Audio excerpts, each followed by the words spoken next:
Всем привет, с вами Оля. Сегодня я сходила в наш местный магазин под названием Саххлопок и купила ткань для своего нового будущего проекта. Если вы еще не знаете, что это за проект, подписывайтесь в мой бесплатный телеграм-канал «Швейная продленка» и будьте в курсе всех моих новостей.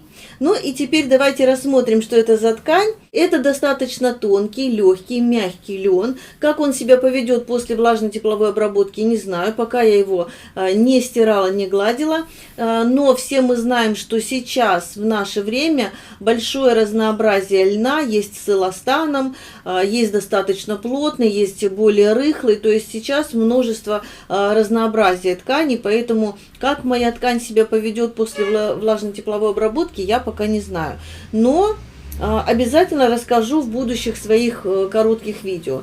Я пока не рассчитывала, сколько мне нужно ткани на мое платье, на мой будущий проект, но взяла 3 метра с таким расчетом, что лучше пусть лишнее останется, чем не хватит. На фотографии заявлена достаточно короткая юбочка, но, возможно, моя девочка захочет юбочку длиннее. И, опять же, на фотографии заявлено рукав 3/4, но, возможно, моя девочка захочет длинный рукав. Возможно, она захочет короткий рукав, то есть мы еще будем с ней обсуждать. Поэтому я думаю, что 3 метра мне будет за глаза. В крайнем случае, если что-то останется, такой достаточно большой кусочек, можно будет что-то еще сшить. Итак, естественно, я не ограничилась этой покупкой. Я купила себе еще 3 ткани. Но начну я, пожалуй, вот с этой. Это рубашечная ткань. Это тоненькая такая, ну вот на мне платье байковый халат, байковый, ну платье-халат, да, скажем так. Но он достаточно теплый, с начесом. Вот эта тканька, она очень похожа, но начес здесь, ворсик есть с одной стороны, но он достаточно такой мелкий. То есть он не такой, эта ткань не такая теплая, как вот на мне платье. Но я хочу повторить, не повторить даже, а сшить что-то подобное, ну, естественно, какого-то другого фасона, что-то придумать. В общем, этой ткани я взяла 1,5 метра на свое будущее платье. Обязательно буду шить и обязательно вам покажу результат, что получилось. Кстати, если будет что-то интересное, обязательно покажу моделирование. Далее, вот это сатин, но такой нежный, мягкий. Очень приятный на ощупь сатин, он напоминает натуральный шелк. Я не знаю, как это объяснить, но это так. И, кстати, этот сатин, я только что это заметила в магазине, я даже не рассматривала это, он имеет легкую вот такую эластичность, даже может быть пластичность, да, то есть можно не бояться делать минимальные прибавки, допустим, какую-то рубашечку по базовой выкройке, да, то есть сохранять вот этот вот, сохранить прибавку на свободу 6 сантиметров от базовой выкройки, и будет очень классно. То есть не будет нигде давить, нигде сдавливать. Этого сатинчика очень, кстати, классный принт, мне очень понравился. Это вроде как звериный принт, но такой меленький. Мне очень понравился цвет. Основной цвет ткани непонятно, то ли бежево-фисташковый, то ли какой-то фисташково-серый. В общем, какой-то такой интересный оттенок мне очень понравился. И этой тканьки я взяла целых 2 метра. Может быть, это будет какое-то мое платье, это будет мне, только мне. Или это будет какой-то костюм, возможно, брючный. Вот я очень люблю брючные костюмы. И еще одна ткань, вот я уже ее разложила, посмотрите, какая прелесть, такой морской тематики, я бы сказала. Это бифлекс. И из этой тканьки я планирую сшить себе необычный купальник. Достаточно упругая ткань, достаточно она, кстати, эластичная, и можно тут не бояться делать отрицательные прибавки. Что я задумала? Я не хочу просто обычный купальник, я хочу что-то интересное. А интересное это, в общем, смотрите, у меня такая предыстория маленькая с этой тканью. Это я взяла, забрала остаток 1,40 м, но планировала взять сантиметров 70 или до метра. Ну, в общем, решила, что надо брать метр.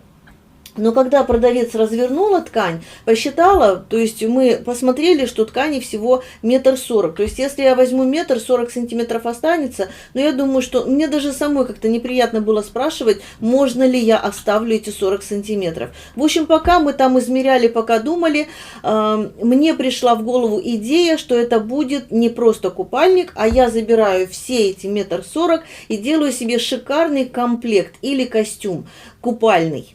То есть это будет либо топ, трусики и юбочка, потому что как бы уже, во-первых, с такой фигурой, как у меня, это будет очень выгодно смотреться, да, то есть я имею в виду фигура такая, когда обхват груди больше, чем обхват бедер, неважно, на 1, на 2, на 5 сантиметров, но факт есть факт. Юбочка. Если это будет юбочка солнца или полусолнца, она как бы сделает дополнительный объем в районе бедер. И это будет как бы выигрышно смотреться. Либо, это я сейчас вам первый вариант сказала, либо это будет, у меня подруга в прошлом году купила такой купальник, не понять, то ли там купальник так выглядит, то ли это сверху как бы платье купальное.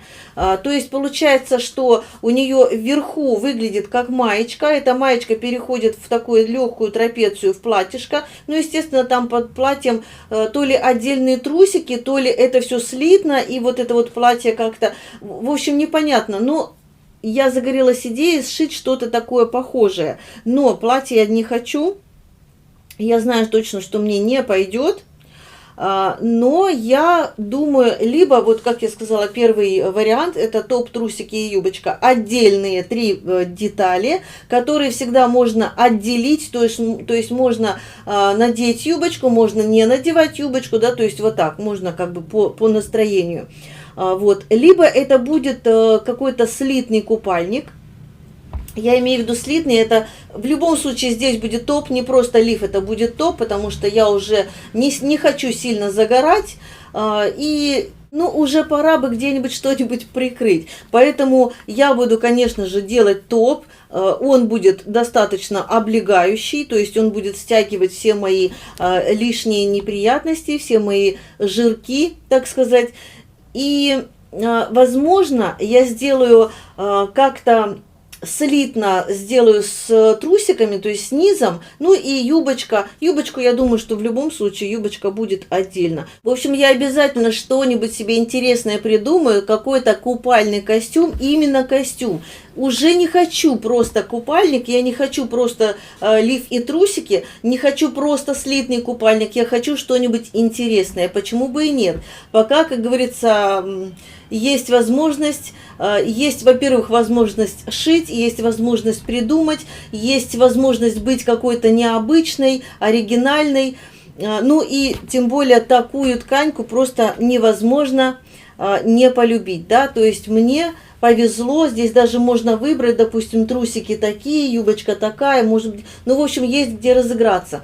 Так что, если вам интересно, пишите комментарии, подписывайтесь в телеграм-канал «Швейная продленка». Там я, кстати, не всегда, я просто не всегда записываю видео, какие-то обращения. Иногда мне просто лень, иногда мне просто некогда, иногда мне просто, ну, я не знаю, ну, бывает такое, что не хочется записывать видео, не хочется говорить, а хочется просто писать. Поэтому я иногда пишу текстовые сообщения, ну, и если вы хотите быть в курсе, как говорится, дел, в курсе всех моих событий, подписывайтесь в телеграм-канал, не пожалеете. Кстати, буквально через 3 дня, 1 июля текущего года, я начну загружать видео мастер-классы по построению своих базовых выкроек.